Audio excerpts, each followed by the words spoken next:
Assalamualaikum saudara. Sekarang kita tadi kami kan anak konten kreator ni saudara. Kita lagi kat sesi ni saudara. Makan lengkap saudara. Aiskrim pun ada saudara. Ayam pun ada, ikan nasi saudara. Sedap saudara. Kami kita makan tu saudara.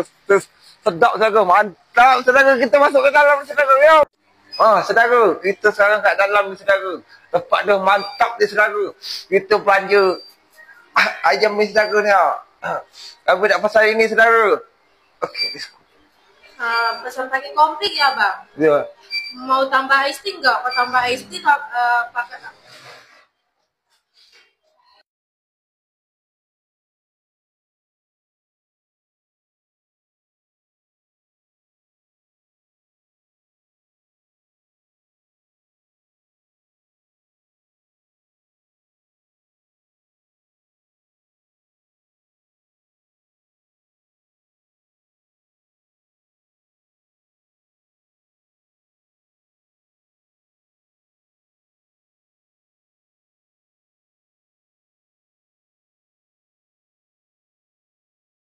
Saudara, kami sekarang nak turun tangga ni saudara. Letih juga saudara. Dekat lantai 2 ni saudara. Tengok meja atas lengkap semua saudara. Okey saudara, let's go. Saudara, sedap saudara. Ayam dia saudara.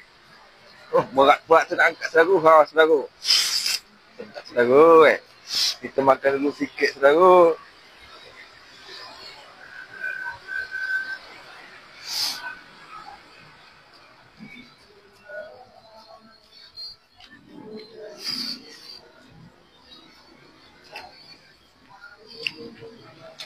Mantap saudara, sedap. Saudara jangan lupa mampir ke sesi ya saudara ya. Okey, semua makanan lengkap saudara. Ada makanan saudara, ada aiskrim saudara, semua lengkap saudara. Okey saudara, let's go.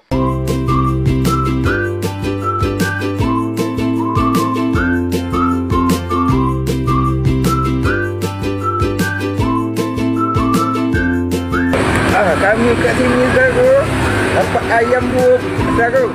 Sedap saudara. Kami dapat air dua saudara. Rugi ke tak kita je bantu saudara. Jangan lupa mampir ke sini saudara. Okey saudara. A few moments later.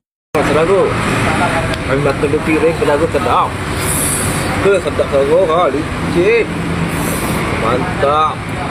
Okey saudara. Saudara, kita dah balik dari sesi lagi saudara. Dah dapat makanan saudara. Kita nak balik